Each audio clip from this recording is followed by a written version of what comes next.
ഒരുമിച്ച് ഇങ്ങനെ ആരാധിച്ചുകൊണ്ടിരുന്നപ്പോ പരിശുദ്ധാത്മാവിനോട് ഇടപെട്ടൊരു കാര്യമാണ്, നമ്മുടെ മേൽ ദൈവം ഒരു അധികാരം. അത് ഉറപ്പുള്ളത്. നമ്മുടെ മേൽ ഒരധികാരം ദൈവമാണ്. എന്നാൽ പലപ്പോഴും ആ അധികാരത്തെ ഉപയോഗിക്കേണ്ടത് പോലെ ഉപയോഗിക്കാൻ നമുക്ക് കഴിയുന്നില്ല. അധികാരത്തെ ഉപയോഗിക്കേണ്ടത് പോലെ ഉപയോഗിക്കാൻ നമുക്ക് കഴിയുന്നില്ല. ആ മേഖലയിൽ ഇന്ന് പകലൊരു വിടുതൽ.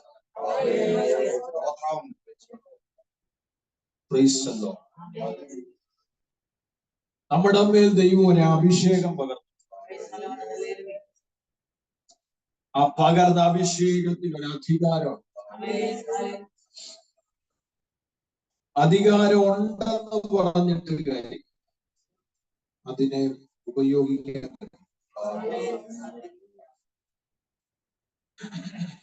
അല്ലേ? നമുക്കറിയാം, മോശയുടെ മേൽ ദൈവം ഒരു അധികാരമുണ്ട്. മോശയുടെ മേൽ ദൈവം ഒരു അധികാരമുണ്ട്.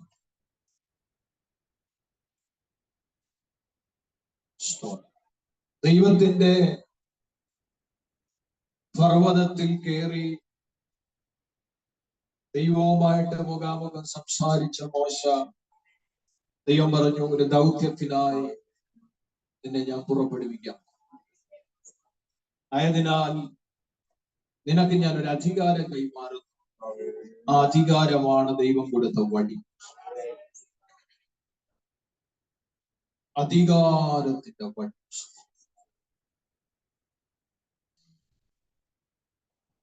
ദൈവം മോശയ്ക്ക് ഒരു അധികാരം കൊടുത്തു. നിങ്ങൾ ശ്രദ്ധിക്കണം, ആ അധികാരത്തിന്റെ വടി ദൈവം ഒറ്റ പ്രാവശ്യം കൊടുത്തു. മനസ്സിലായോ? ഒറ്റ പ്രാവശ്യം. അതിനുശേഷം മോശ ഉപവസിച്ചതായിട്ട് വേദപുസ്തകം പഠിപ്പിക്കുന്നു. അതിനുശേഷം മോശ ഉപവസിച്ച് പ്രാർത്ഥിച്ചതായിട്ട് ദൈവവചനം പഠിക്കുന്നു. അതിനുശേഷം പലപ്പോഴായി ദൈവവുമായിട്ട് മോശ സംഭാഷണം നടത്തിയതായിട്ട് വേദപുസ്തകം പഠിപ്പിക്കുന്നു. ഇവിടെ ഒന്നും ദൈവ അധികാരം കൊടുത്തു.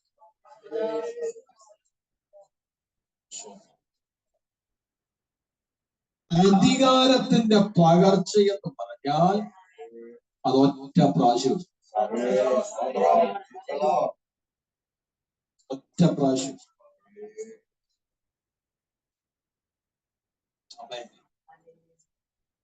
നമ്മുടെ മേൽ പരിശുദ്ധാത്മാവിന്റെ ശക്തി വന്ന് നമ്മുടെ മേൽ വസിക്കുമ്പോൾ നമ്മുടെ മേൽ ഒരു അധികാരം കൂടെ ദൈവം തരും.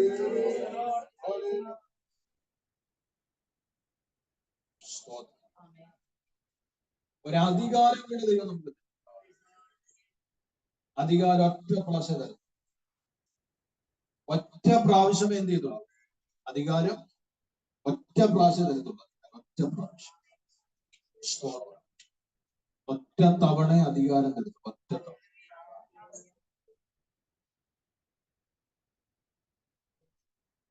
പിന്നെ നമ്മള് അതിനുശേഷം നമ്മൾ എത്ര ഉപവസിച്ചാലും എത്ര പ്രാർത്ഥിച്ചാലും പുതിയൊരു അധികാരം തരും.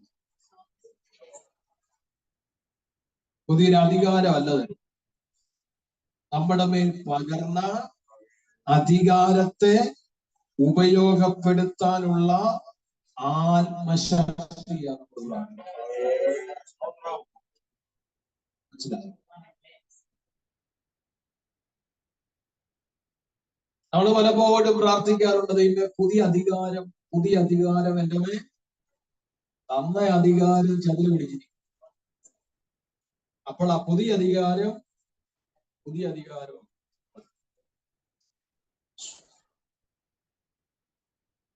അങ്ങനില്ല. നമ്മുടെ മേൽ ദൈവം ഒരു അധികാരം പകർന്നു തന്നാൽ ആ അധികാരത്തെ പ്രയോജനപ്പെടുത്താനുള്ള ആത്മശക്തിയാണ് നമ്മൾ പ്രാപിക്കുന്നത്. സ്തോത്രം, സ്തോത്രം. മോശയുടെ മേൽ ദൈവം ഒരു അധികാരം പകർന്നു. പക്ഷേ അധികാരം ഉണ്ടായിരിക്കുമ്പോൾ തന്നെ പല സന്ദർഭങ്ങളിൽ മോശയ്ക്ക് അത് ഉപയോഗപ്പെടുത്താൻ പറ്റില്ല. ചെങ്കടലിന്റെ മുമ്പിൽ വന്നപ്പോൾ അധികാരമുള്ളവൻ നിസ്സഹായനായി നിൽക്കുന്ന രംഗമുണ്ട്. ജനത്തിന് കുടിപ്പാൻ വെള്ളമില്ല എന്ന് പറഞ്ഞവർ പിറുപിറുത്തപ്പോൾ അധികാരമുള്ളവൻ നിസ്സഹായനായി നിൽക്കുന്ന അനുഭവം ഉണ്ടാവും. എത്രയോ സന്ദർഭങ്ങൾ തിരുവചനം നമ്മളെ പഠിപ്പിക്കുന്നു. ഇവിടെയെല്ലാം മോശയുടെ അധികാരത്തിന് ഒരു കേടും പറ്റിയിട്ടില്ല, അധികാരത്തിന് നഷ്ടം വന്നിട്ടില്ല. പക്ഷേ ഇവിടെ ഒന്നും മോശ ശക്തിപ്പെട്ടില്ല. മോശയെ ശക്തിപ്പെടുത്താൻ അതാത് സമയങ്ങളിൽ ദൈവത്തിന്റെ ഇടപെടൽ ഉണ്ടായി.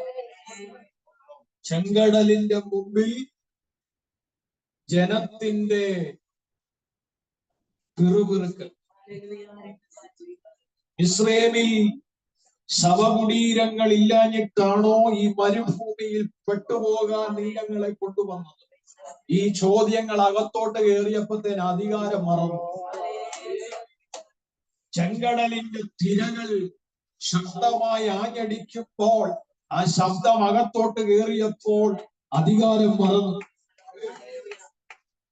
പുറകെ വരുന്ന കുതിരകളുടെയും ശബ്ദം, ചക്രങ്ങളുടെ ശബ്ദം മോശയുടെ അകത്തോട്ട് കയറിയപ്പോൾ അധികാരം മറന്നു.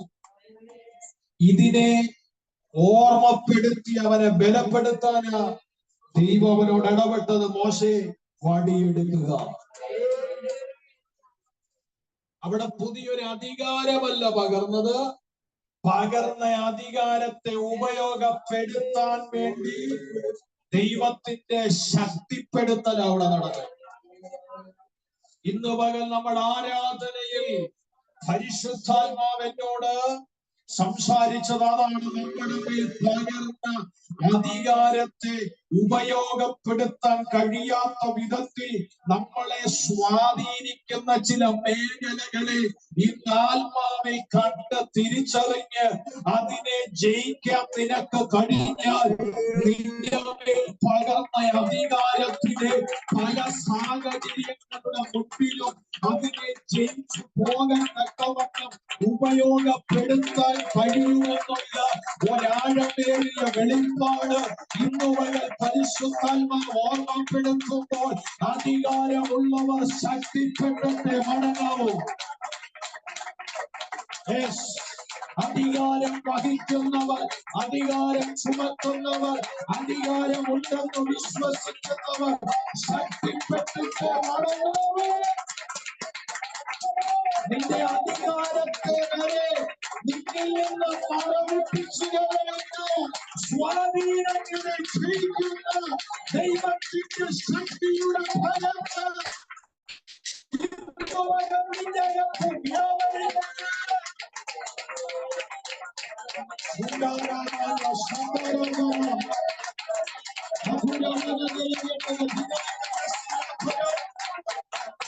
അധികാരത്തിന്റെ പല സാഹചര്യങ്ങളിട്ട് സ്വാധീനങ്ങളുടെ മുൻപിൽ നീ തളർന്നിരിക്കാതെ, നീ ക്ഷീണിച്ചിരിക്കാതെ, നീ മടുത്തു പോകാതെ നിന്റെ മേലുള്ള അധികാരം എന്താണെന്ന് മനസ്സിലാക്കി ഇന്ന് മകൾ ശക്തിപ്പെടുക.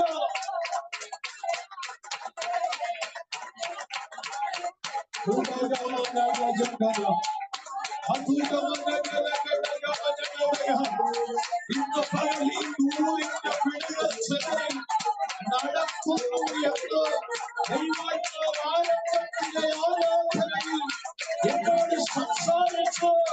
ഇന്ന് മകൾ ഏറ്റെടുത്ത് ഭാവിക്കും.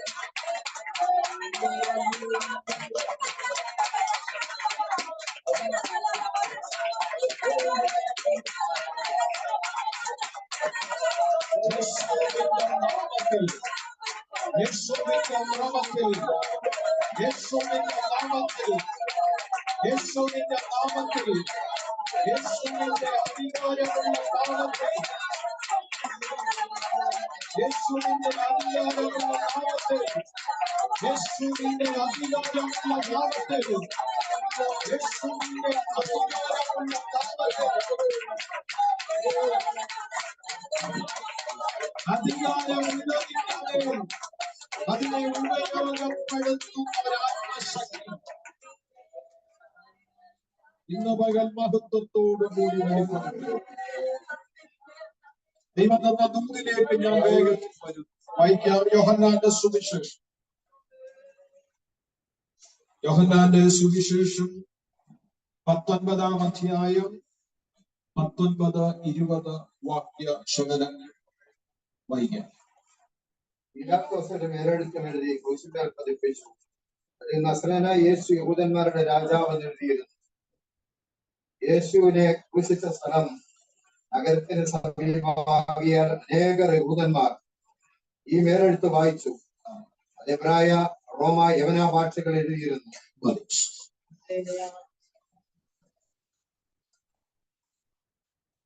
ദൈവീകമാകുന്ന ചില കൈയെഴുത്തുകളെ കുറിച്ചാണ് നമ്മൾ ചിന്തിക്കുന്നത്. ചില എഴുത്തുകൾ, കൈയെഴുത്ത്, അത് ദൈവീകമാകുന്ന കൈയെഴുത്ത്. അതിനെ കുറിച്ചാണ് നമ്മൾ ധ്യാനിക്കാം. അതിലൊന്നാണ് നമ്മൾ കുറിവാക്യമായി വായിച്ചു. ഇത് എഴുതിയത് മനുഷ്യനാണ്, അല്ലെ? ഇത് എഴുതിയത് ഒരു മനുഷ്യനാണ്. ആ മനുഷ്യന്റെ പേര് സ്തോത്രം. എന്നാൽ ഇത് എഴുതിപ്പിച്ചത് മനുഷ്യനല്ല. എത്ര പേർക്ക് ഞാൻ പറഞ്ഞ മനസ്സിലായി? ഇതെഴുതിയത് മനുഷ്യനാണ്, ഇതെഴുതിപ്പിച്ചത് മനുഷ്യനാണ്, ഇതെഴുതിപ്പിച്ചത് ദൈവം. ആമേൻ, ആമേൻ, ആമേൻ. ഞാൻ പറഞ്ഞ എത്ര പേർക്ക് മനസ്സിലായി? സ്തോത്രം, സ്തോത്രം. നമുക്കറിയാം, കർത്താവായ യേശു ക്രിസ്തു തന്റെ ക്രൂശീകരണ സമയമെല്ലാം കഴിഞ്ഞ് കർത്താവ് ക്രൂശിൽ കിടക്കുന്ന സമയത്ത് തന്റെ തലയ്ക്ക് മുകളിൽ എഴുതിയ എഴുത്ത്, ആ മേലെഴുത്ത്, അതിനെ കുറിച്ചൊരു സംസാരം അവിടെ ഉണ്ടായതായിട്ട് ചരിത്രം പഠിപ്പിക്കുന്നു. വായിക്കുമ്പോൾ തന്നെ അത് മനസ്സിലാവും. ഞാൻ ആ ദൂതിലേക്ക് വരാം. ഞാൻ വായിച്ച കുറിവാക്യത്തിലേക്ക് ഞാൻ വരാം. അതിനു മുമ്പ് ദൈവികമാകുന്ന 2 എഴുത്തുകളെ കുറിച്ചൊന്ന് പറഞ്ഞിട്ട് ദൂതിലേക്ക് വരാം. ഇന്ന് പകൽ 3 എഴുത്തുകളെ കുറിച്ച് നമുക്ക് വേഗത്തിൽ ഒന്ന് ചിന്തിക്കാം. 3 എഴുത്ത്. ഒന്നാമത്തെ എഴുത്ത് ഒന്ന് വായിച്ചേ. പുറപ്പാട് പുസ്തകം 32-ാം അധ്യായം. പുറപ്പാട് 32-ാം അധ്യായം 15-ഉം 16-ഉം വായിക്കാം. ഒന്നാമത്തെ എഴുത്ത്. മോശ തിരിഞ്ഞ് പർവ്വതത്തിൽ നിന്നിറങ്ങി. അവന്റെ കയ്യിലുണ്ടായിരുന്നു. പലക ഇപ്പുറവും അപ്പുറവുമായി ഇരുവശത്തും എഴുതിയതായിരുന്നു. പലകയുടെ അപ്പുറത്തും ഇപ്പുറവുമായി 2 വശങ്ങളിലും എഴുത്തുണ്ടായിരുന്നു എന്ന് അടുത്ത വാക്യം. പലക ദൈവത്തിന്റെ പണിയും അവിടെ അതാണ് നമ്മുടെ ദൂത്. പലക ദൈവത്തിന്റെ പണിയും പലകയിൽ ഇരുവശങ്ങളിലും പതിഞ്ഞ എഴുത്ത് ദൈവത്തിന്റെ. ആമേൻ, ആമേൻ, ആമേൻ, ഹല്ലേലൂയ. താഴോട്ടൊന്ന് വായിച്ചേക്കാം. ജനമാർത്ത് വിളിക്കുന്ന ഘോഷം, ജനമാർത്ത് വിളിക്കുന്ന ഘോഷം. ആ അവൻ മോശയോട് ആ പാളയത്തിൽ ഘോഷമുണ്ട് എന്ന് പറഞ്ഞു. ആ അതിനെ അവൻ ആ ജയിച്ചാർക്കുന്നവരുടെ ഘോഷമല്ല, ജയിച്ച് ആർക്കുന്നവരുടെ ഘോഷമല്ല, തോറ്റ് നിലവിളിക്കുന്നവരുടെ നിലവിളിയുമല്ല, തോറ്റ് നിലവിളിക്കുന്നവരുടെ നിലവിളിയുമല്ല, പ്രതിഗാനം ചെയ്യുന്നവരുടെ ഘോഷമത്രേ.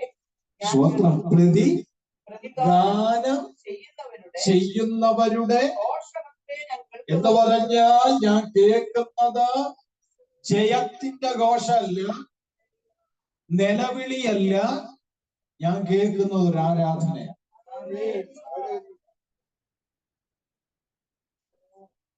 ഞാൻ കേൾക്കുന്ന ഒരു ആരാധനയാണ്. സ്തോത്രം. നമുക്കറിയാം, ഇസ്രയേലിൽ നിന്ന് വാഗ്ദത്ത തലമുറകളെ പുറപ്പെടുവിച്ച് വഴി നടത്തിയ ദൈവം. മോശയ്ക്കറിയാം, ഈ ജനത്തെ പുറത്തു കൊണ്ടുവന്നത് ദൈവമാണ്. ഇവരെ നടത്തുന്നതും ഇവരെ നയിക്കുന്നതും ദൈവമാണ്. പക്ഷേ ഇവര് നോക്കിയത് മോശയാണ്. മോശ നോക്കി ആരെയാണ്? ദൈവത്തെയാണ്. പക്ഷെ ജനം നോക്കി ആരെയാണ്? മോശയാണ്. അതിന്റെ ഒരു തെളിവ് പറയാം. സ്തോത്രം. 32:1 മുതൽ ഒന്ന് വായിച്ചു.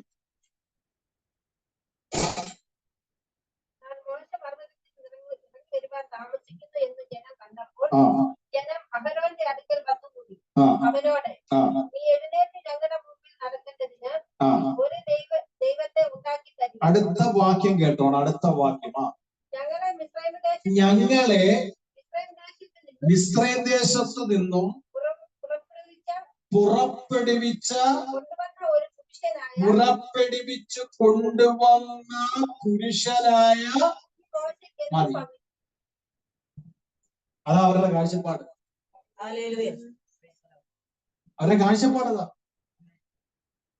സ്തോത്രം.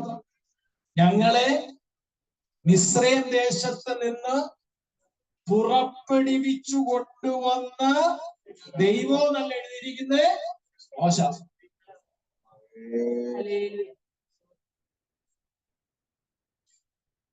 ഈ കാഴ്ചപ്പാടുള്ളവരെയാണ് ഈ വ്യക്തി പൂജ ചെയ്യുന്നവരാന്ന് പറയുന്നത്. അവർക്ക് കർത്താവിനെക്കാട്ടിലും വലുത് വ്യക്തി. എന്നെ, നിങ്ങൾ ദൈവത്തെക്കാളും ഉപരി നിങ്ങൾ എന്നെ സ്നേഹിച്ചാൽ കർത്താവ് പറയുന്നതിനെക്കാട്ടിലും നിങ്ങൾക്ക് വിശ്വാസം ഞാൻ പറയുന്നത്. കാരണം നിങ്ങളുടെ കാഴ്ചപ്പാടിന് തെറ്റുപറ്റിയിട്ടുണ്ട്. നിങ്ങൾ നോക്കുന്ന വ്യക്തിയെയാണ്, കർത്താവിനെ അല്ല. ഇസ്രായേൽ ജനത്തിന് പറ്റിയതാ. ഇവര് നോക്കുമ്പോ മോശ അത്ഭുതം ചെയ്യുന്നു. ഇവര് നോക്കുമ്പോ മോശയിൽ ദൈവപ്രവർത്തി, മോശയിലുള്ള ദൈവപ്രവർത്തി നടക്കുന്നു. മോശ വടി നിലത്തിടുമ്പോ സർപ്പമാകുന്നു. മോശ വടി എടുക്കുമ്പോൾ സർപ്പത്തിന്റെ വാലിൽ പിടിക്കുമ്പോൾ വീണ്ടും എന്ത് ചെയ്യുന്നു? തിരിച്ചു വടിയാകുന്നു. വെള്ളം രക്തമാകുന്നു. എന്തെല്ലാം സംഭവങ്ങളാ. സ്തോത്രം. ചെങ്കടലിന്റെ നടുവിലൂടെ പോകുന്നു അല്ലേ? മോശയ്ക്കറിയാം, ഞാനല്ല, എന്നിലൂടെ ഇത് ചെയ്യുന്നൊരു ദൈവം. പക്ഷെ ജനത്തിന്റെ കാഴ്ചപ്പാട് അതാ നമ്മൾ വായിച്ചേ. ഞങ്ങളെ മിസ്രയീമിൽ നിന്ന് പുറപ്പെടുവിച്ചു കൊണ്ടുവന്ന മോശ എന്നൊരു പുരുഷനുണ്ട്. അവൻ എന്ത് സംഭവിച്ചു? ഇതാ ചോദ്യം. അവൻ എന്താണ് സംഭവിച്ചത്? ആമേൻ. അപ്പൊ അവരുടെ ഇടയിൽ ജീവിക്കുന്ന ദൈവമുണ്ടെന്നുള്ള വെളിപ്പാടോ കാഴ്ചപ്പാടോ അവർക്ക് ലഭിച്ചില്ല എന്ന് 100% ഉറപ്പാ. തെളിവ്, ഞങ്ങൾക്കൊരു ദൈവത്തെ ഉണ്ടാക്കി തരിക. അതാണ് തെളിവ്. ഞങ്ങൾക്കൊരു ദൈവത്തെ ഉണ്ടാക്കി തരിക എന്ന് പറഞ്ഞാൽ ഞങ്ങളുടെ ഇടയിൽ ഒരു ദൈവം ഇല്ലെന്ന് അവർ വിശ്വസിച്ചു. ഞങ്ങളുടെ ഇടയിൽ ഒരു ദൈവം ഉണ്ടായിരുന്നു എങ്കിൽ ഞങ്ങൾ വിശ്വസിക്കുന്നത് മോശയാണ്. അതുകൊണ്ടാ മോശയെ കാണാഞ്ഞപ്പോ പറഞ്ഞ ഞങ്ങൾക്കൊരു ദൈവത്തെ. ഇതിനെ വ്യക്തിപൂജ എന്ന് പറയും. ഇന്നത്തെ കാലത്ത് ഒത്തിരി ഉണ്ട്.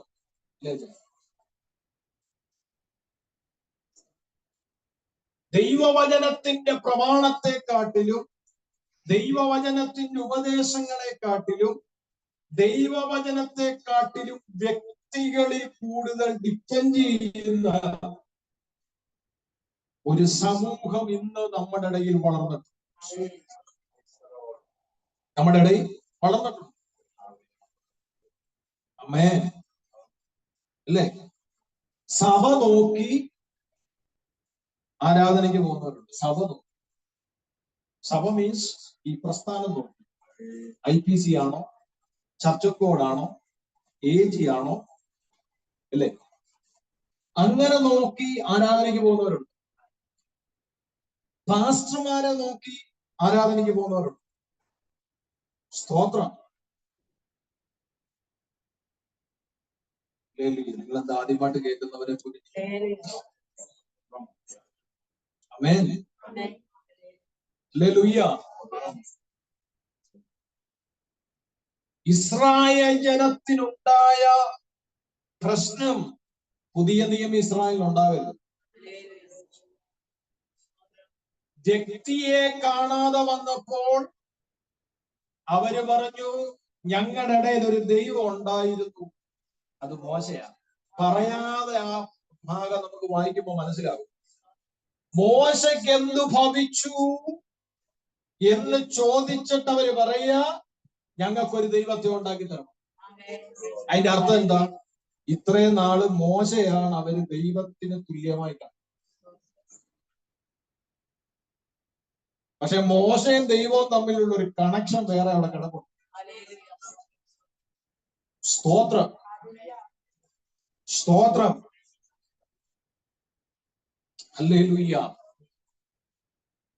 ഞാനങ്ങ് എന്റെ ഭാവന പറയാ, ചിലപ്പോൾ അതുകൊണ്ടായിരിക്കും മോശയുടെ ശവകുടീരം ദൈവം കാണിച്ചു കൊടുക്കുക.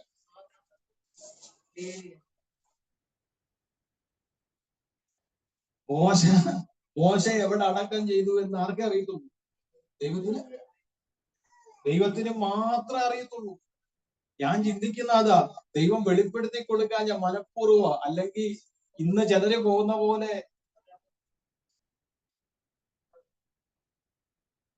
എവിടെയൊക്കെ ഉണക്കി വെച്ചേനെ. മോശ എവിടെയെങ്കിലും വെച്ചിട്ട് സ്തോത്രം. മോശയുടെ പുറകെ ആര് പോയേനെ? ഞാൻ എന്റെ ഭാവനയാ പറഞ്ഞത്. സ്തോത്രം. കാരണം ഇവരാ നിലയിലാ ഇവരുടെ കാഴ്ചപ്പാട് പോയത്. രക്തം ജയം. പക്ഷെ പിതാക്കന്മാർക്ക് ഇല്ലാത്തൊരു കാഴ്ചപ്പാട് പിള്ളേർക്കുണ്ടായിരുന്നു. ഹല്ലേലൂയ. അത് യോശുവയിലും കാലേബിലും ഒക്കെ കാണാനിടയായി. സ്തോത്രം. രണ്ടാം തലമുറയിലേക്ക് വന്നപ്പോ കാഴ്ചപ്പാടിനൊക്കെ ഒരു മാറ്റം. സ്തോത്രം. അപ്പോ ദൈവത്തിന് ഒരു കാര്യം മനസ്സിലായി, ഈ ജനത്തെ മുൻപോട്ട് ഇനിയും നയിക്കണമെങ്കിൽ, കൊണ്ടുപോകണമെങ്കിൽ ഇവരുടെ ഇടയിൽ ഒരു പ്രമാണം ആവശ്യം. ഇവരുടെ ഇടയിൽ ഒരു പ്രമാണം ആവശ്യം. അതിന് ദൈവം മോശയോട് പറഞ്ഞു, നീ എന്റെ പർവ്വതത്തിലേക്ക് കയറി വരിക. പർവ്വതത്തിലേക്ക് മോശ കയറി ചെന്നു. മോശ ദൈവത്തിന്റെ സന്നിധിയിൽ ഉപവസിച്ച് പ്രാർത്ഥിച്ചു കൊണ്ടിരിക്കുമ്പോൾ മോശ ഉപവസിച്ച സമയത്ത് ദൈവം തന്റെ കൈകളാൽ ഒരു പലക ചെത്തി മിനുക്കി അതിൽ ദൈവം തന്റെ കൽപ്പലക എഴുതി, പ്രമാണം എഴുതി. സ്തോത്രം അല്ലേ? അതെഴുതി ആരുടെ കൈ കൊടുത്തു? മോശയുടെ കൈ കൊടുത്തു. പിശാചിന് ഒരു കാര്യം മനസ്സിലായി, ദൈവത്തിന്റെ കയ്യിൽ നിന്ന് മോശയുടെ കരത്തിലേക്ക് കൈമാറാൻ പോകുന്ന ആ എഴുത്ത് ജനത്തിന്റെ ഇടയിൽ എത്തുന്നതിന് മുമ്പ് ഈ ജനത്തിന്റെ ഇടയിൽ ഒരു സ്വാധീനം എനിക്ക് വേണം. കാരണം ഇവന്റെ സ്വാധീനത്തെ എന്നേക്കുമായി തുടച്ചു മാറ്റുന്ന നിലയിലാണ് ഒന്നാമത്തെ എഴുത്തെഴുതിയിരിക്കുന്നത്. ഒന്നാമത്തെ എഴുത്തെന്താ? ഞാനല്ലാതെ അന്യ ദൈവങ്ങൾ നിങ്ങൾക്കുണ്ടാകരുത്, ഒരന്യ ദൈവത്തെയും നിങ്ങൾ ഉണ്ടാക്കരുത്, നമസ്കരിക്കരുത്, സേവിക്കരുതെന്നുള്ള അതിശക്തമായ എഴുത്ത ഒന്നാമത് കിടക്കുന്നത്. ഇത് ജനത്തിന്റെ ഇടയ്ക്ക് വന്നു കഴിഞ്ഞാൽ പിശാചിന് അവന്റെ സ്വാധീനത്തെ വെളിപ്പെടുത്തേണ്ടതുപോലെ വെളിപ്പെടുത്താൻ കഴിയത്തില്ലെന്ന് മനസ്സിലാക്കിയ പൈശാചിക മണ്ഡലം ദൈവം കൈമാറിയ പ്രമാണം അവരുടെ നടുവിലേക്ക് വരുന്നതിന് മുമ്പ് തന്നെ അവന്റെ സ്വാധീനം അവരുടെ ഇടയിൽ ഉറപ്പിച്ചു. അതുകൊണ്ടാണ് വിശുദ്ധ തിരുവെഴുത്ത് പിശാചിനൊരു പേരിട്ടത്, അവൻ ദീർഘവീക്ഷണമുള്ളവനത്രേ. സ്തോത്രം. നമ്മള് ഡിസംബർ മാസത്തെ കുറിച്ച് ചിന്തിക്കുമ്പോൾ അവൻ 2025 കുറിച്ച് ചിന്തിക്കും. നമ്മൾ 24 ചിന്തിക്കുമ്പോൾ അവൻ 25 കുറിച്ച് ചിന്തിക്കുന്നവൻ അഭിഷാച്. ദീർഘവീക്ഷണമുള്ളവൻ. സ്തോത്രം. പിശാചിനറിയാം ഈ പ്രമാണം ജനത്തിന്റെ ഇടയിലെത്തിയാൽ ആദ്യം ആ പ്രമാണം അല്ലെങ്കിൽ എതിരെ നിന്ന് വെല്ലുവിളിക്കുന്നത്, ആ പ്രമാണം അനുസരിക്കുമ്പോൾ നടക്കാൻ പോകുന്നത് എന്റെ സ്വാധീനം ജനത്തിന്റെ ഇടയിൽ വെളിപ്പെടുത്താൻ എനിക്ക് കഴിയത്തില്ല. പിശാച് എന്ത് പദ്ധതി, എന്ത് പ്ലാനായിരുന്നു പിശാചിന്റെ? മോശയുടെ കയ്യിൽ ദൈവം തന്റെ എഴുത്തിനെ കൈമാറുമ്പോൾ ഇറങ്ങി വരുന്ന മോശ കേൾക്കുന്നത് വലിയ സ്വരമാണ്, ഭയങ്കര ആഘോഷം പോലെ കേൾക്കുക. സ്തോത്രം. അപ്പൊ യോശുവ ഇത് കേട്ടപ്പോ യോശുവ വിചാരിച്ച് ഏതോ നല്ല കാര്യം നടക്കുക എന്ന പാവം യോശുവ വിചാരിച്ചത്. പക്ഷെങ്കിൽ മോശയ്ക്ക് മനസ്സിലായി ഇതെന്തോ ഒരു പ്രതികാരമാണ്. സ്തോത്രം. ഹല്ലേലൂയ. ഇന്ന് പകൽക്കാലം ദൈവത്തിന്റെ വചനം വായിക്കുന്നു. ആ കൽപ്പലകയുമായി ഇറങ്ങി വരുന്ന മോശ ഈ ജനത്തിന്റെ കാഴ്ച കണ്ടിട്ട് തന്നിലേക്ക് കോപം ജ്വലിച്ച് മോശ ആ കൽപ്പലക എന്ത് ചെയ്തു? എറിഞ്ഞ് ഉടച്ച്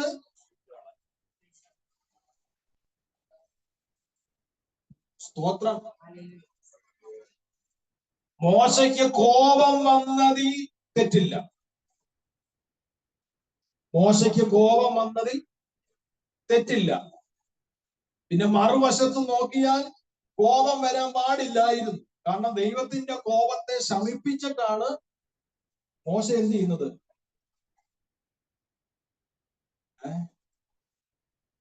ജെയിംസ് അച്ഛനോട് ഞാൻ പറയാം, അച്ഛൻ കോപിക്കില്ലെന്ന് പറഞ്ഞിട്ട് ഞാൻ ഇങ്ങോട്ട് ഇറങ്ങി വന്ന് നീ ആരാടാന്ന് ചോദിച്ചാൽ എന്ന് പറഞ്ഞ പോലെ ദൈവത്തിന്റെ കോപം ശമിപ്പിച്ച മോശയ്ക്ക് സ്വന്തം കോപത്തെ ശമിപ്പിക്കാൻ കഴിയാതെ പോയതൊരു കുറവല്ല. ഇനി അദ്ദേഹം കോപിച്ചതിലും തെറ്റു പറയാൻ പറ്റത്തില്ല. കാരണം മുമ്പിൽ നിന്ന് നടത്തിയത് പുള്ളിക്കല്ലേ അറിയുന്നു. ഇത്രയും കൊണ്ടുവന്നിട്ടും ഇത്രയും ദൈവം ചെയ്ത പ്രവർത്തികൾ കണ്ണിന്റെ മുമ്പിൽ കണ്ടിട്ടും ആ ദൈവത്തിന്റെ മഹത്വത്തെ തിരിച്ചറിയാതെ ഇന്നും ഇങ്ങനെ മുൻപോട്ട് പോകുമ്പോൾ ആ മനുഷ്യന് കോപമുണ്ടായതിൽ ഒരു വശത്ത് തെറ്റില്ല. പക്ഷേ മോശയ്ക്ക് തെറ്റ് പറ്റിയത് കയ്യിലിരുന്നതിന്റെ വില മറന്നുപോയി. കയ്യിൽ ദൈവം പരമേൽപ്പിച്ച എഴുത്തിന്റെ വില മോശ ഒരു സെക്കൻഡ് മറന്നു. ഞാൻ ചിന്തിക്കുന്ന ഒരു നിമിഷം പിശാചത് മറച്ചു. ഇനി ഞാൻ ഒരു കാര്യം കൂടെ പറയാം. വെള്ളവും കുടിക്കാതെ ഭക്ഷണവും കഴിക്കാതെ ഉപവസിച്ചു. ഒറ്റ നിമിഷം കൊണ്ട് ഉപവാസം തീർന്നില്ല.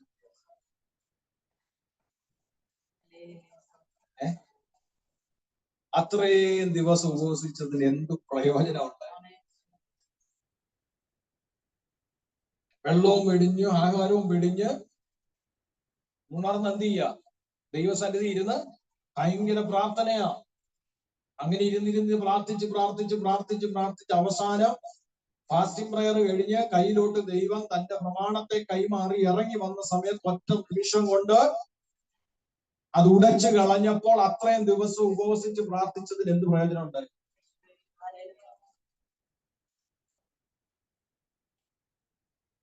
അതുകൊണ്ടാ പലപ്പോഴും ദൈവാസന്മാര് പറയുന്നത് പ്രാപിക്കാൻ ഇച്ചിരി പ്രയാസമാണ്,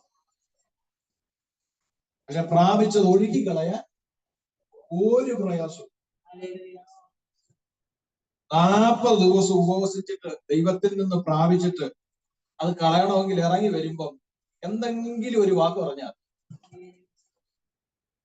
ദൈവഹിത ഇല്ലാത്ത എന്തേലും ഒരു വാക്ക് പറഞ്ഞാൽ മതി, അപ്പൊ തന്നെ പ്രാപിച്ചതെല്ലാം.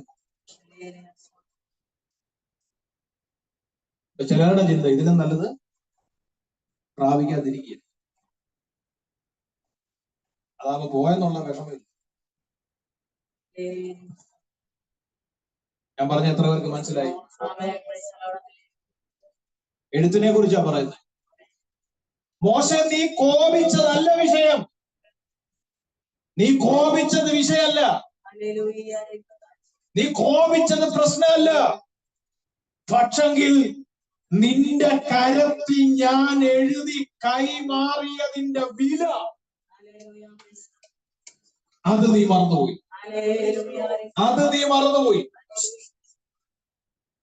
അവിടെയാ പ്രശ്നം വന്നേ. ഹല്ലേലൂയ. അതിനെയാണ് നീ ഉടച്ചു കളഞ്ഞത്. ഇന്ന് പകൽ പരിശുദ്ധയാത്മാവ് എന്നോട് സംസാരിക്കുന്നു. നിന്റെ കരത്തിൽ ദൈവത്തിന്റെ ആത്മാവ് വിലപ്പെട്ടതായി എഴുതി നൽകിയിരിക്കുന്ന ചില അധികാരങ്ങളുണ്ട്, ചട്ടങ്ങളുണ്ട്, പ്രമാണങ്ങളുണ്ട്. അത് മറന്ന് തീരുന്നു. അത് മറന്ന് ജീവിക്കരുത്, അത് മറന്ന് പ്രവർത്തിക്കരുത്. കയ്യിലുള്ളതിന്റെ വില മറന്ന് നിന്റേതാകുന്ന ജഡത്തിന്റെ വികാരങ്ങളിലൂടെ, ജഡത്തിന്റെ സ്വാധീനങ്ങളിലൂടെ ദൈവം പകർന്നു തന്നതിനെ നഷ്ടപ്പെടുത്തി കളഞ്ഞാൽ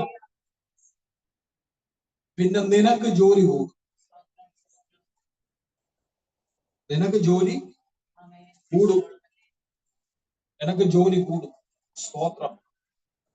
ഇന്ന് പകൽ പരിശുദ്ധയാത്മാവ് എന്നോട് ഒന്നാമത് കൈമാറുന്ന ദൂതത, ദൈവം ചിലത് നിനക്ക് വേണ്ടി എഴുതി തന്നതാണ് വിശുദ്ധ ബൈബിൾ എന്ന് പറയുന്നത്. തിരുവചനത്തിന്റെ അടിസ്ഥാന പ്രകാരമാണ് നമ്മൾ നമ്മുടെ ക്രിസ്തീയ ജീവിതത്തെ നയിക്കുന്നത്. അതിന് വിരോധമായി ജഡത്തിന്റെ സ്വാധീനതകൾ,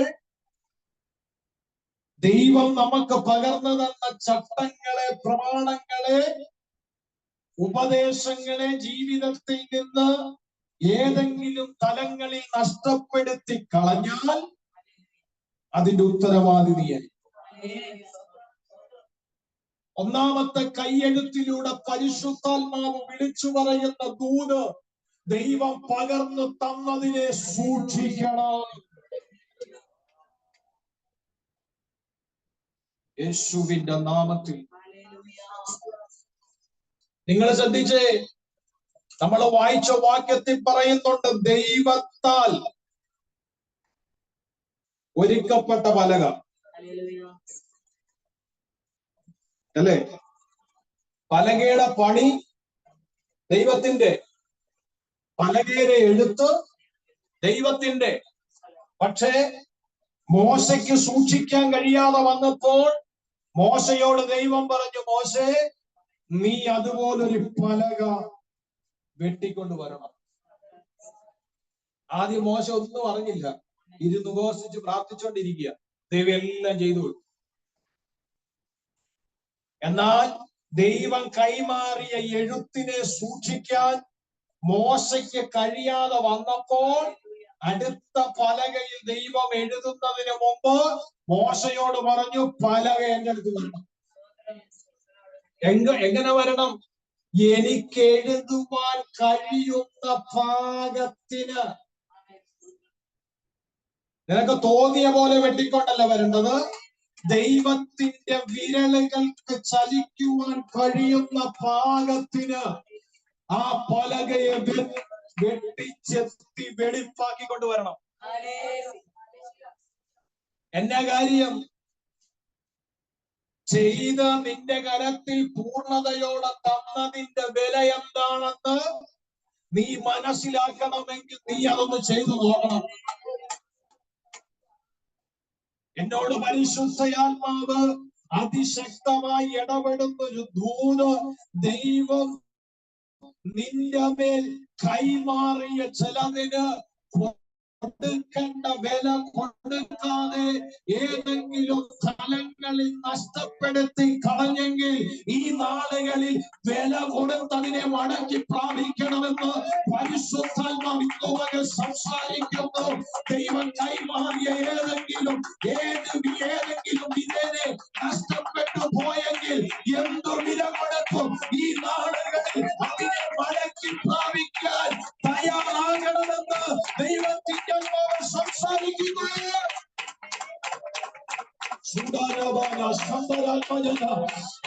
ഉറപ്പുള്ളത്രമേരുണ്ട്, ആഗ്രഹമുള്ള എത്ര പേരുണ്ട്, വാഞ്ചയുള്ള എത്ര പേരുണ്ട്. ദൈവം എന്റെ മേൽ പകർന്നു തന്ന ചിലതിനെ, ദൈവം എന്റെ മേൽ കൈമാറിയ ചിലതിനെ നഷ്ടപ്പെടുത്തി കളഞ്ഞിട്ടുണ്ട്. എന്നാൽ എന്തു വില കൊടുക്കും ഞാനതിനെ മടക്കി പ്രാപിക്കുമെന്നുള്ള അതിൽ ആഴമേറിയ ഒരു തീരുമാനം എടുത്ത എത്ര പേർക്ക് മനസ്സുണ്ട്?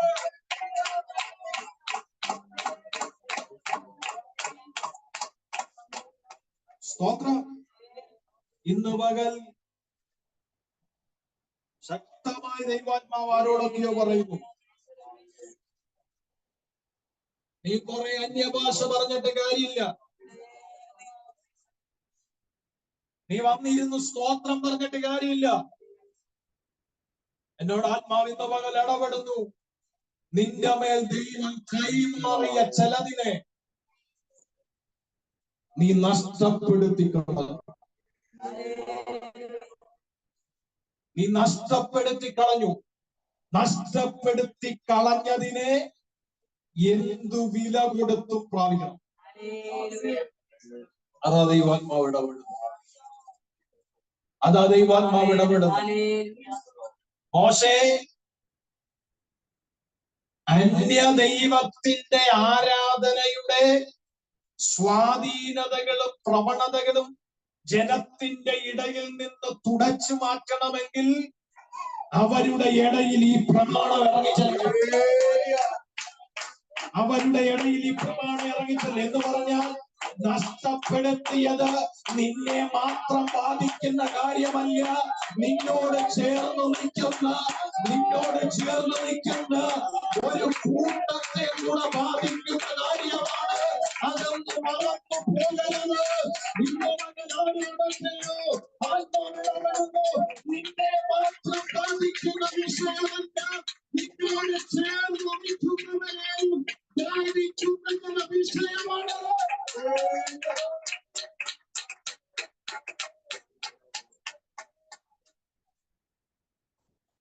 ഇന്ന് പകൽ മടങ്ങി വരണം, തിരുത്തപ്പെടണം, നഷ്ടപ്പെടുത്തിയതിനെ മടക്കി പ്രാപിക്കണം.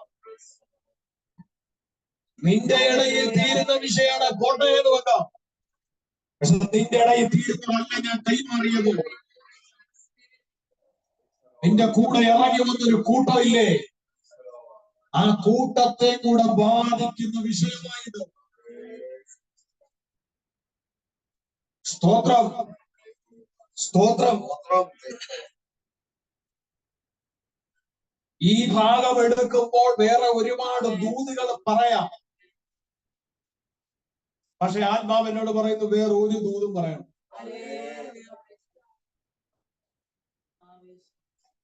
നിങ്ങളെ ആരാധിപ്പിക്കാൻ കഴിയുന്ന, സന്തോഷിപ്പിക്കാൻ കഴിയുന്ന, നിങ്ങളുടെ മനസ്സിന് കുളിർമ തരാൻ കഴിയുന്ന ദൂതുകൾ വേണമെങ്കിൽ ഈ ഭാഗത്തുനിന്ന് വെച്ച് പറയാൻ പറ്റും. പക്ഷെ ആത്മാവിനോട് പറയുന്ന അതല്ല. ഇന്ന് പകൽ ഇതാ നീ പറയേണ്ടത്.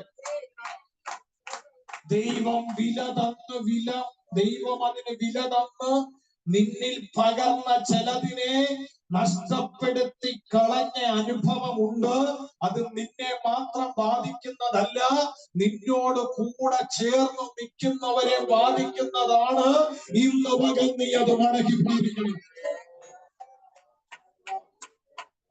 ഇന്ന് പകൽ നീ അത് മടക്കി പ്രാപിക്കണം.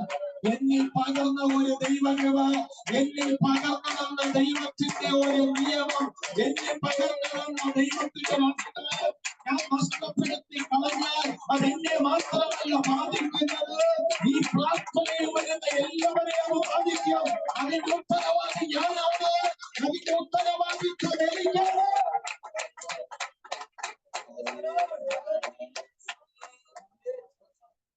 കുടുംബത്തിന്റെ അകത്ത് ഒരു വിഷയമുണ്ടായാൽ, കുടുംബത്തിന്റെ അകത്ത് ഗൃഹനാഥൻ നിന്നെ ദൈവം ഏൽപ്പിച്ച കാര്യത്തിൽ നീ ഉത്തരവാദിത്തം കാണിക്കുന്നില്ലെങ്കിൽ നിന്നെ മാത്രമല്ല നിന്റെ കുടുംബത്തെ അത് ബാധിക്കും.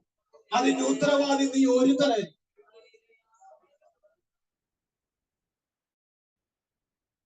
സ്തോത്രം.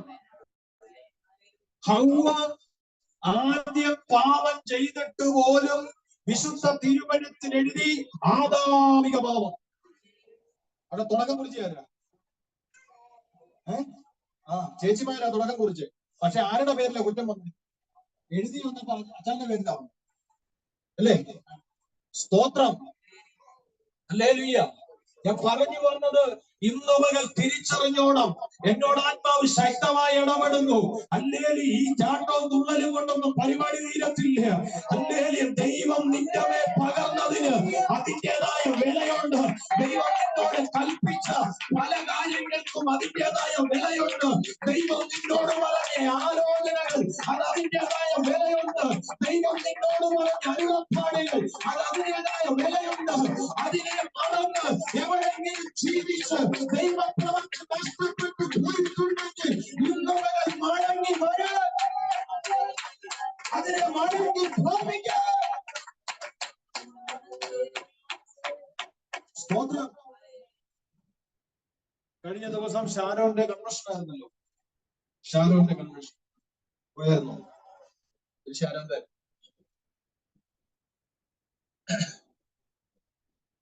ഞാനൊരു ദിവസം പോയി അറ്റൻഡ് ചെയ്യണമെന്ന് വിചാരിച്ചു, പക്ഷേ കഴിഞ്ഞില്ല.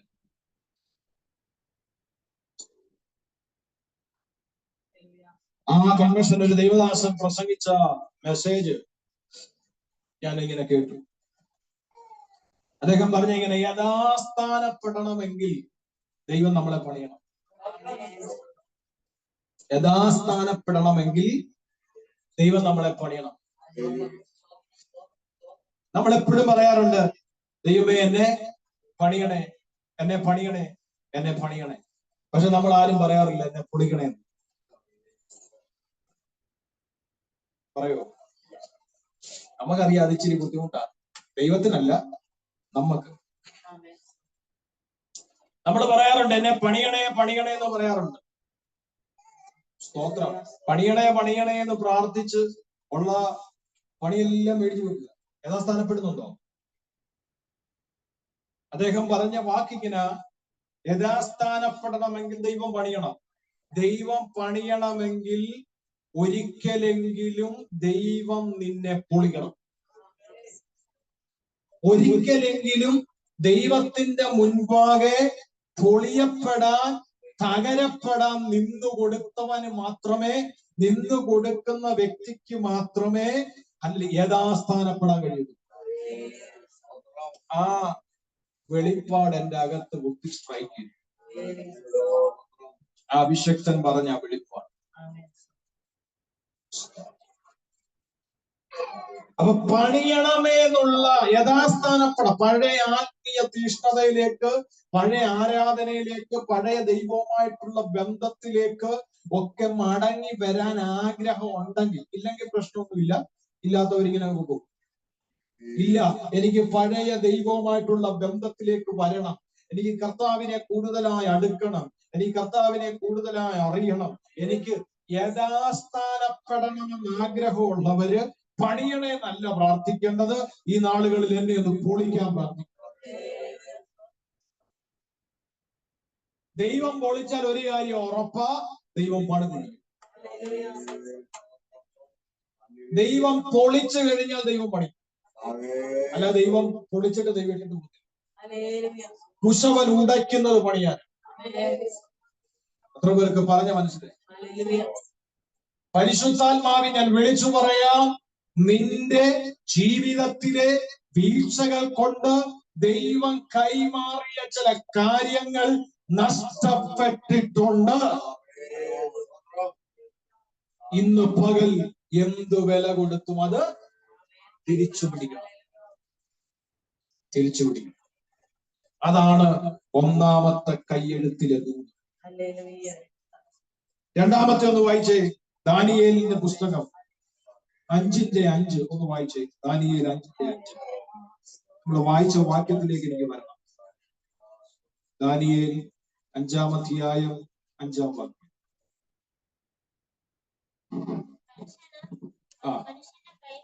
തൽക്ഷണം ഒരു മനുഷ്യന്റെ കൈ വിരലുകൾ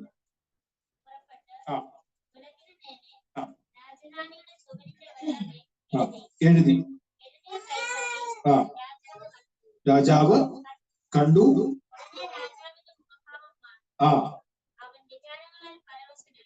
ഇനി മോളെ അതിനോട് ചേർന്ന് 24, 25 ഒന്ന് വായിച്ചേ.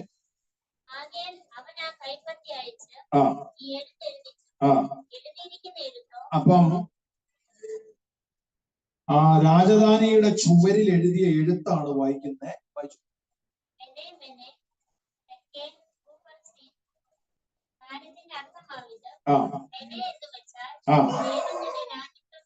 എണ്ണി.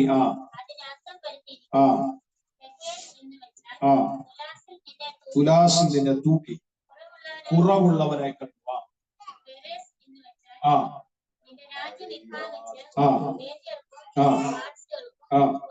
മതി. സ്തോത്രം. ഹല്ലേലൂയ.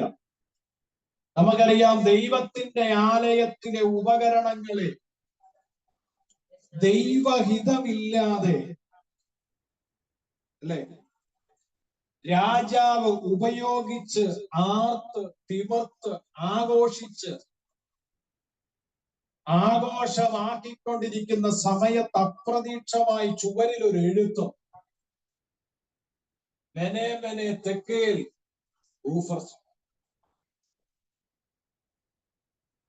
ഈ എഴുത്ത് എന്താണെന്ന് വായിക്കാൻ പോലും ഒരു മനുഷ്യന് കഴിഞ്ഞില്ല.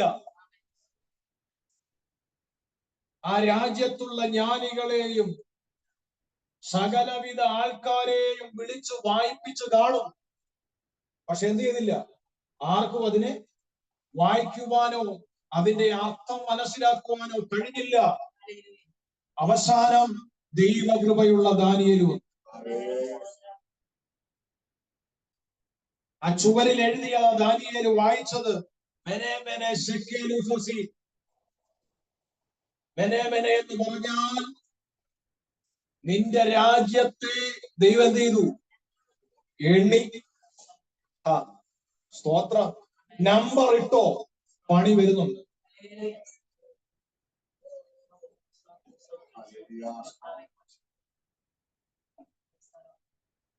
മനസ്സിലാവുന്നുണ്ടോ പറഞ്ഞേ? തമ്പുരാൻ എണ്ണി എണ്ണി വേർതിരിക്കുന്നുണ്ടോ? ദൈവത്തിന്റെ കരഭാരമോ? ശക്തമായി പ്രാർത്ഥിച്ചുകൊണ്ടിരുന്നു. മടങ്ങി വരേണ്ട ഏതെങ്കിലും ഭാഗമുണ്ടെങ്കിൽ ഇന്നു പകൽ തീരുമാനമെടുത്ത് മടങ്ങി വന്നു. സ്തോത്രം, സ്തോത്രം, സ്തോത്രം. യേശുവിന്റെ നാമത്തിൽ രാജ്യത്തെ എണ്ണി എന്തിനാണെന്നറിയാമോ? എണ്ണി എന്തിനാണെന്നറിയാമോ? ഞാൻ അതിനെ വിഭാഗിക്കാൻ പോകും. അതിനാ എണ്ണിയെ ഒന്ന് നിന്നത് ചേർന്ന് നിന്നതിനെ തമ്പുരാൻ വിഭാഗിച്ചു കളഞ്ഞു.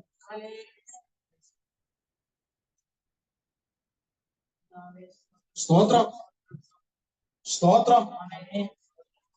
തുലാസിൽ നിന്നെ എന്ത് ചെയ്തു? തൂക്കി. നീ കുറവുള്ളവനാണെന്ന് ഞാൻ കണ്ടു. സ്തോത്രം, സ്തോത്രം, സ്തോത്രം.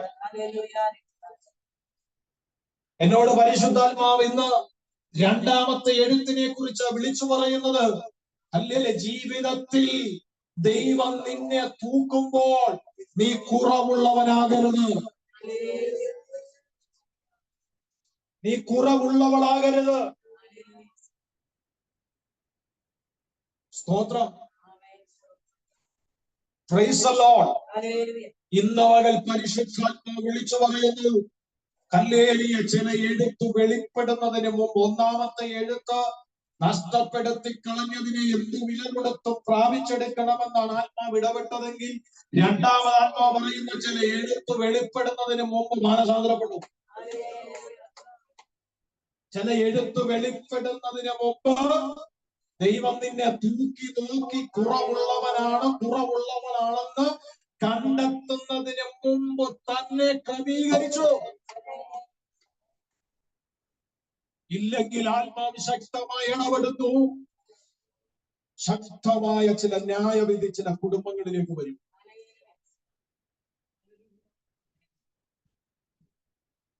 ഇവിടെ വരുന്ന സൂമിൽ ജോയിൻ ചെയ്യുന്ന ദൈവമക്കളോടെല്ലാം ഞാൻ പറയാം, നിങ്ങൾ ആരും ഹല്ലേലൂയ ദൈവിക ന്യായവിധിയിലേക്ക് പോകാൻ താല്പര്യപ്പെടുന്ന ആളല്ല ഞാൻ. അതുകൊണ്ടാണ് പരിശുദ്ധാത്മാവ് വെളിപ്പെടുത്തുന്ന കാര്യങ്ങൾ മറച്ചു വെക്കാതെ നിങ്ങളോട് വിളിച്ചു പറയുന്നത്. ഇന്നു പകൽ തീരുമാനമെടുത്ത് മടങ്ങി വന്നാൽ ഞാൻ ആത്മാവിൽ വിളിച്ചു പറയാം, ദൈവം കരുണ കാണിക്കും. ഇല്ല, അതിനു മുമ്പ് അതിന് മടങ്ങി വരാൻ മനസ്സിലായെങ്കിൽ ഇന്നു പകൽ തിരിച്ചറിഞ്ഞോണം, ദൈവം നിന്നെ എണ്ണും, ദൈവം നിന്നെ തൂക്കും. കുറവുള്ളവനാണെന്ന് കണ്ടാൽ, കുറവുള്ളവളാണെന്ന് കണ്ടാൽ അടുത്ത ദൈവത്തിന്റെ ന്യായവിധിയാണ്.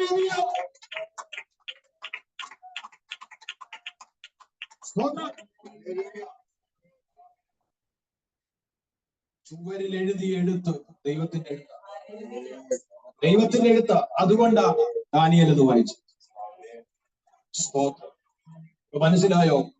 രണ്ടെഴുത്ത് പരിശുദ്ധാത്മാവ് ബോധ്യപ്പെടുത്തുന്നത് നമ്മുടെ കുറവ് കണ്ടുവരാൻ, നമ്മളൊന്ന് ക്രമീകരിക്കപ്പെടാനാ. എവിടെയെങ്കിലും വീഴ്ചകൾ സംഭവിച്ചിട്ടുണ്ടെങ്കിൽ ഇന്ന് പകൽ ഒരു മടങ്ങി വരവിനുള്ള ആഹ്വാനമാണ് രണ്ടെഴുത്തുകളെ പരിശുദ്ധാത്മാവ് നമ്മുടെ മുമ്പിൽ പ്രദർശിപ്പിച്ചത്. ഇനിയും ഞാൻ എന്റെ ദൂതിലേക്ക് വരും. നമ്മൾ വായിച്ച വാക്യം യോഹന്നാന്റെ സുവിശേഷം 19-ാം അധ്യായം 19, 20, 21 താഴോട്ട് വായിച്ചു. പീലാത്തോസ് ഒരു മേലെടുത്ത് എഴുതി ക്രൂശിന്മേൽ പതിപ്പിച്ചു. അതിൽ നസ്രയനായ യേശു യഹൂദന്മാരുടെ രാജാവ് എന്ന് എഴുതിയിരുന്നു. യേശുവിനെ ക്രൂശിച്ച സ്ഥലം നഗരത്തിന് സമീപമാകയാൽ അനേക യഹൂദന്മാർ ഈ മേലെടുത്ത് വായിച്ചു. എബ്രായ, റോമ, യമന ഭാഷകളിൽ എഴുതിയിരുന്നു. അടുത്ത കേട്ടോണം. ആകയാൽ യഹൂദന്മാരുടെ മഹാപുരോഹിതന്മാർ പീലാത്തോസിനോട്, യഹൂദന്മാരുടെ രാജാവെന്നല്ല, ഞാൻ യഹൂദന്മാരുടെ രാജാവ് എന്ന് പറഞ്ഞുകൊണ്ട് അവൻ പറഞ്ഞുകൊണ്ട് നടന്നു.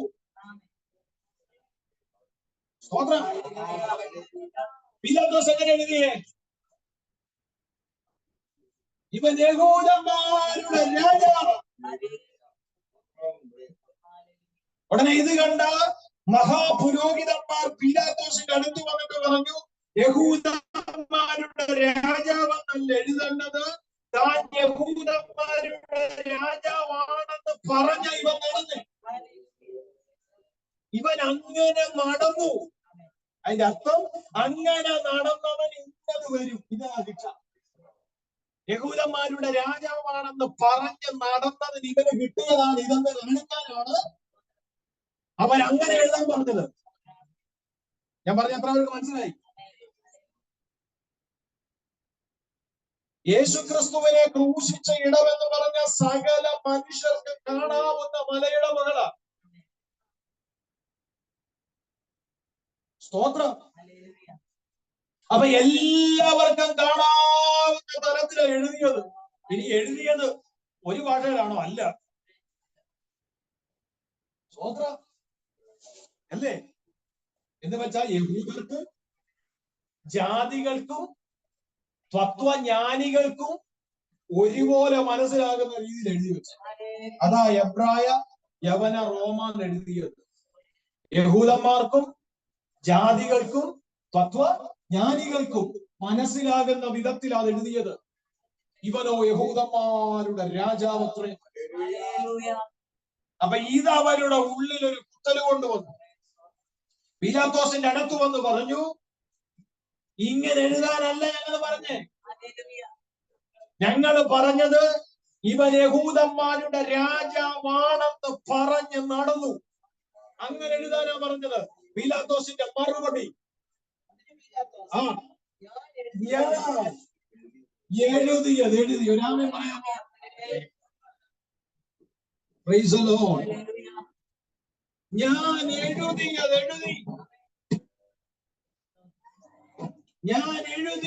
എഴുതി. ഇനിയും ഞാൻ അതിനെ വായിക്കത്തില്ല. ഓ കൃപ. ഇനി ഞാൻ മറ്റൊരു വശം കൂടെ പറയാം. പീലാത്തോസ് പറയാ, മായ്ക്കാൻ എനിക്ക് മനസ്സുണ്ടേലും പീലാത്തോസ് അത് വായിക്കത്തില്ല. മറുവശം കൂടെ ഞാൻ പറഞ്ഞത്, പീലാത്തോസിന് ഇനിയും മായ്ക്കുവാൻ ഹൃദയത്തിന്റെ അകത്തളങ്ങളിൽ ഒരു മനസ്സുണ്ടെന്നിരിക്കട്ടെ. അങ്ങനുണ്ടെങ്കിൽ പോലും അതിനെ വായിക്കാൻ പീലാത്തോസേ നിനക്കോ നിന്റെ അധികാരത്തിനോ കഴിയത്തില്ല.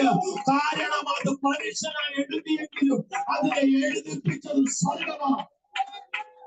ഇന്നവകൾ പ്രാർത്ഥിക്കുന്ന, ആരാധിക്കുന്ന നിന്നോട് ആത്മാവിന് കൂന്നു പറയുക, നിനക്ക് വേണ്ടി ദൈവം ചിലത് എഴുതുന്ന വർഷം വരുന്നു. നിനക്ക് വേണ്ടി ദൈവം ചിലത് എഴുതുന്ന കാലം വരുന്നു. ദൈവം നിനക്ക് വേണ്ടി ചിലത് എഴുതുന്ന സമയം വരുന്നു. ഒരു പ്രവചന ദൂത് പോലെ പരിശുദ്ധാത്മാവിനോട് സംസാരിക്കുന്നു. നിനക്ക് വേണ്ടി, നിന്റെ തലമുറകൾക്ക് വേണ്ടി, നിന്റെ കുഞ്ഞുങ്ങൾക്ക് വേണ്ടി, നിന്റെ കുടുംബത്തിന് വേണ്ടി നിരവധമായി നിൽക്കുന്ന ചിലവ് കാണപ്പെട്ടവർക്ക് ദൈവം ചിലത് എഴുതാൻ പോകും.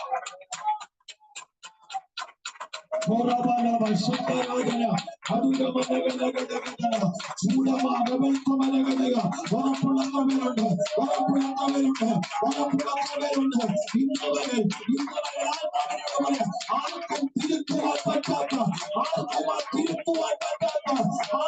തിരുത്തുവാൻ പറ്റാത്ത ദൈവം നിനക്ക് വേണ്ടി ചിലത് എഴുതുമെന്ന് പരിശുദ്ധാത്മാവിൽ സ്വന്തം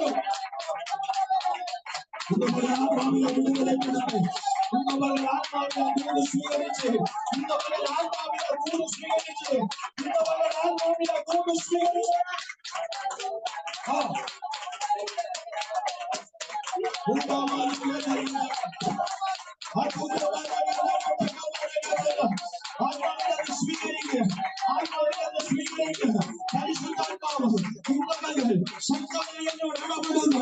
ദൈവച്ചനത് നിനക്ക് വേണ്ടി എഴുതുന്നു.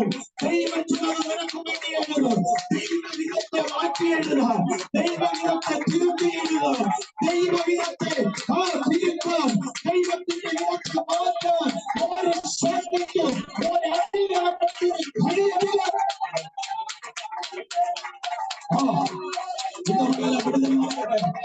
ഇന്നലെ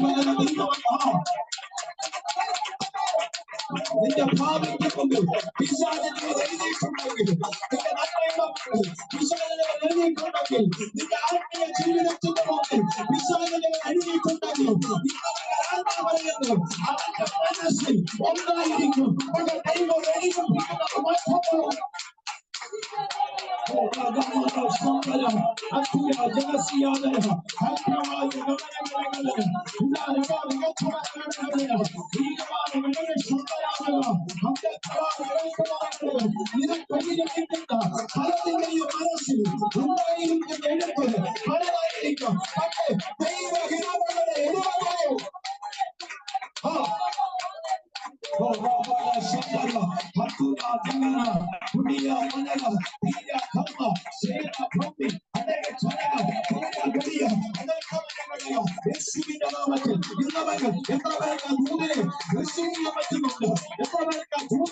സ്വീകരിക്കാൻ പറ്റുന്നുണ്ട്, വിശ്വസിക്കാൻ പറ്റുന്നുണ്ട്, ഏറ്റെടുത്ത് ആരാധിക്കാൻ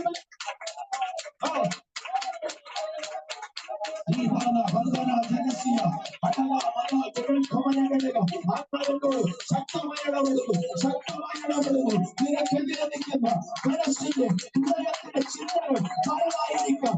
നിന്നെ കുറിച്ചുള്ള ദൈവങ്ങളെ എഴുതപ്പെടത്തുള്ളൂ, നിന്നെ കുറിച്ചുള്ള ദൈവങ്ങളെ എഴുതപ്പെടത്തുള്ളൂ.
What വ്യക്തിക്കും കൈവരക്കാൻ കഴിയാത്ത, ഒരു വ്യക്തിയുടെ അഭിപ്രായം ജയിക്കാൻ കഴിയാത്ത, ഒരു വ്യക്തികളുടെ ഹൃദയത്തിലെ പദ്ധതികൾ നടത്താൻ കഴിയാത്ത ദൈവത്തിന്റെ പദ്ധതി.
എന്നോട് ദൈവാത്മാവനെ ചിലതിന്റെ മേ ദൈവം എഴുതി കഴിഞ്ഞു, ചിലതിന്റെ മേ ദൈവം എഴുതി കഴിഞ്ഞു, ചിലതിന്റെ മേ ദൈവം എഴുതി കഴിഞ്ഞു.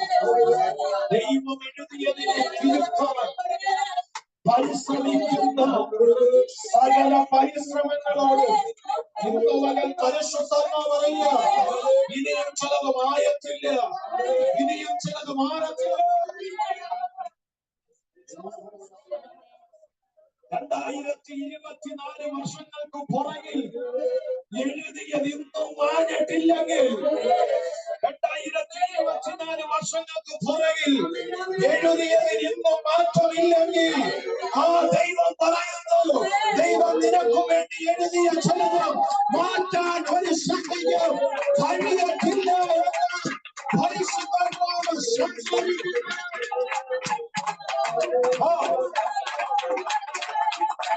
ആ എഴുത്ത് മാറിയാൽ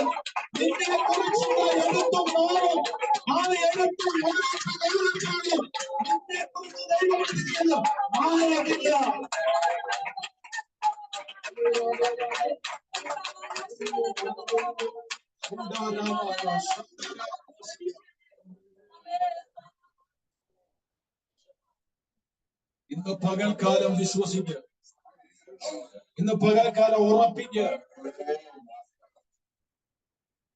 പീലാത്തോസ് പറയാൻ ഞാൻ എഴുതിയത് ഞാൻ എഴുതും.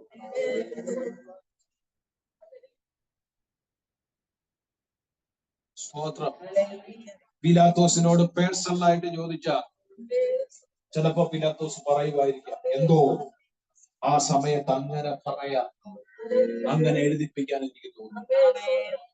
പീലാത്തോസെ, അത് പീലാത്തോസിന് വന്ന തെറ്റല്ല, നീ ചെയ്തതാ ശരി. നിന്നെ കൊണ്ട് ദൈവം ജയിപ്പിച്ചതാണ്. എന്നോട് ആത്മാശക്തമായി ഇടപെടുന്നു. ഇത്രയും നാളും ചില പ്രതികൂല എഴുത്തുകളാണ് ജീവിതത്തിൽ അനുഭവിച്ചതെങ്കിൽ വരും നാളുകളിൽ അനുകൂലമായ ചില എഴുത്തുകൾ, അനുകൂലമായ ചില എഴുത്തുകൾ പലരുടെയും ഹൃദയത്തിലെ നിരൂപണങ്ങളെ തെറ്റിക്കുന്ന പലരുടെയും ഹൃദയത്തിലെ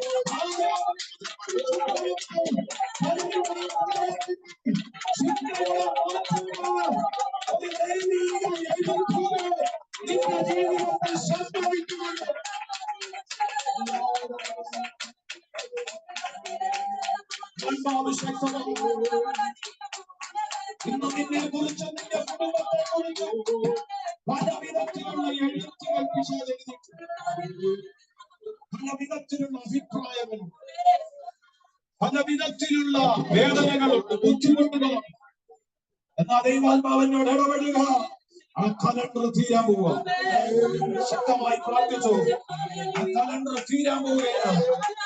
ഒരു ശക്തിക്കും തിരുത്താൻ കഴിയാത്ത, ഒരു ശക്തിക്കും മാറ്റാൻ കഴിയാത്ത ദൈവം നിനക്ക് വേണ്ടി ചിലത് എഴുതുന്നത്.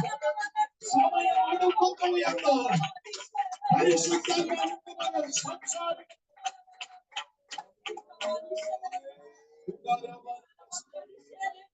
വിശ്വാസത്തോടെ ഏറ്റെടുക്കുക, വിശ്വാസത്തോടെ ഏറ്റെടുക്കുക, വിശ്വാസത്തോടെ ഏറ്റെടുക്കുക.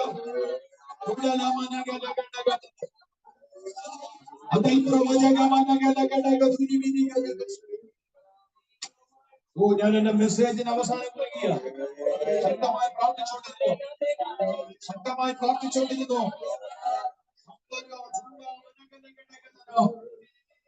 ദൈവത്തിന്റെ ആത്മാവ് ചിലതിനെ ചിലത് എഴുതാൻ പോവുക. എന്നോട് പരിശുദ്ധാത്മാ ശക്തമായി ഇടപെടും. എന്റെ ദൈവം ചിലത് എഴുതാൻ പോവുക. ഇനി മനുഷ്യൻ ആഗ്രഹിക്കുന്നതോ, മനുഷ്യൻ ഇഷ്ടപ്പെടുന്നതോ, പിശാച് ഇഷ്ടപ്പെടുന്നതോ, പിശാച് ആഗ്രഹിക്കുന്നതോ അല്ല.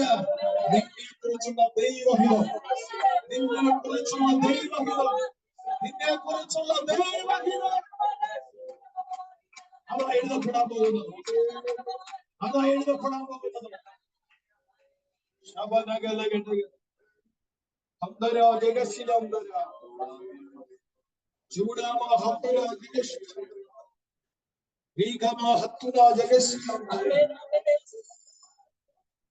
ചില കൈയെഴുത്തുകൾ വെളിപ്പെടാൻ പോകും.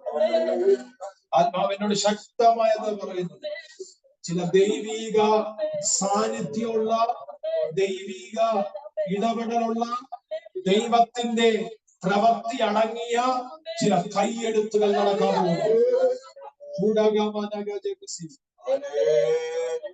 ആർക്കും തിരുത്താൻ കഴിയാത്ത, ആർക്കും വായിക്കാൻ കഴിയാത്ത, ഒരു ശക്തിക്കും ജയിക്കാൻ കഴിയാത്ത ചില ദൈവിക എഴുത്തുകൾ, ചില ദൈവിക ഹിതങ്ങൾ വെളിപ്പെടാൻ പോകും.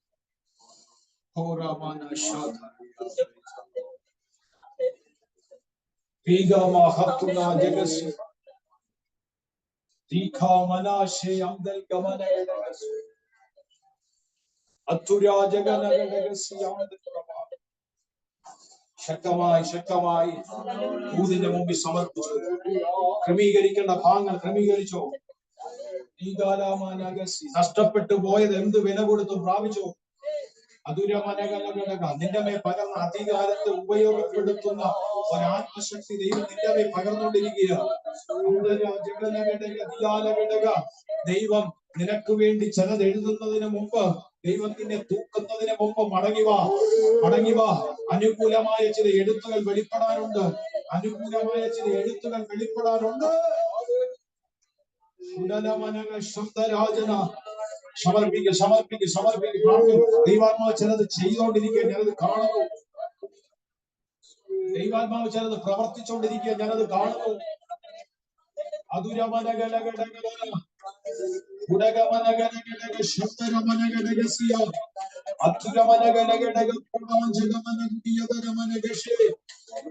യേശുവിന്റെ നാമത്തിൽ ആമേൻ, ആമേൻ, ആമേൻ, ആമേൻ. ഹല്ലേലൂയ. അതുകൊണ്ട് ആ പാട്ടുകാരൻ ഇങ്ങനെ പാടിയ, ഞാൻ അവനുള്ള കൈയിരിക്കയാ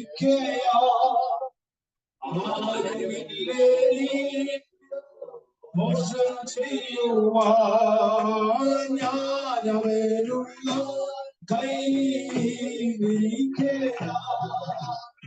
ആരുമില്ലേക്കു മോശം ചെയ്യുവാൻ.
യേശുവിനെ കുറിച്ച് പല വേടെഴുത്തും അവര് പറഞ്ഞു. സ്തോത്രം. എന്നാൽ ദൈവം ഒന്ന് എഴുതി, അവൻ യഹൂദന്മാരുടെ രാജാവെന്ന് പറഞ്ഞു നടന്നവനല്ല, അവൻ സാക്ഷാൽ നിങ്ങളുടെ രാജാവ്. അത് നിഴലായിട്ട് നിൽക്കുക, അത് നിഴലായിട്ട് നിൽക്കുക. ലോക സംഭവങ്ങൾ കർത്താവിന്റെ വരവിനെ വിളിച്ചറിയിക്കുമ്പോൾ ദാനിയേൽ ആത്മാവിൽ പ്രവചിച്ചതുപോലെ യഹൂദന്മാർ കാണെ ഈ രാജാവ് എഴുന്നള്ളി വന്ന് നിൽക്കുന്ന ഒരു സമയമുണ്ട്. അന്നിവർ മനസ്സിലാക്കോ, അന്ന് എഴുതിയ എഴുത്ത് അത് വെറും ഒരു എഴുത്തറിയുന്നില്ലേ, ഇവൻ തന്നെ ഞങ്ങളുടെ രാജാവ്.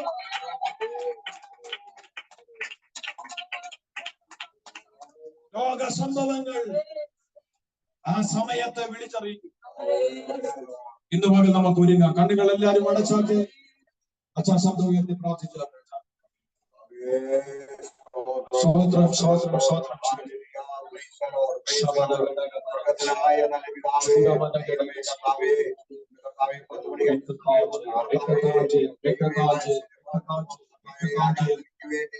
മുഴകാലുകൾ നമ്മുടെ കാലിൽ വെച്ച്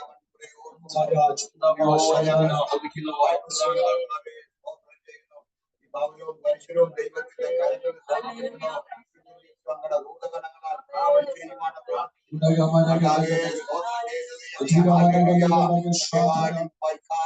വിശുദ്ധാരാധനയ്ക്ക് വേണ്ടി കടന്നു വന്ന മാതാപിതാക്കളെ എല്ലാവരെയും ദൈവത്തിന്റെ കാര്യങ്ങളിൽ കടന്നു വന്നവർക്കെല്ലാം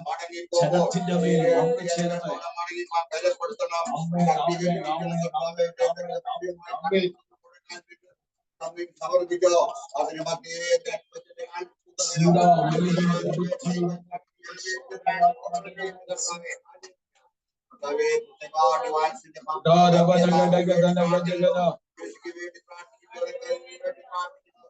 മക്കളായിരിക്കും ദൈവ സാന്നിധ്യ കൃപയുണ്ടായിരിക്കുവാണ്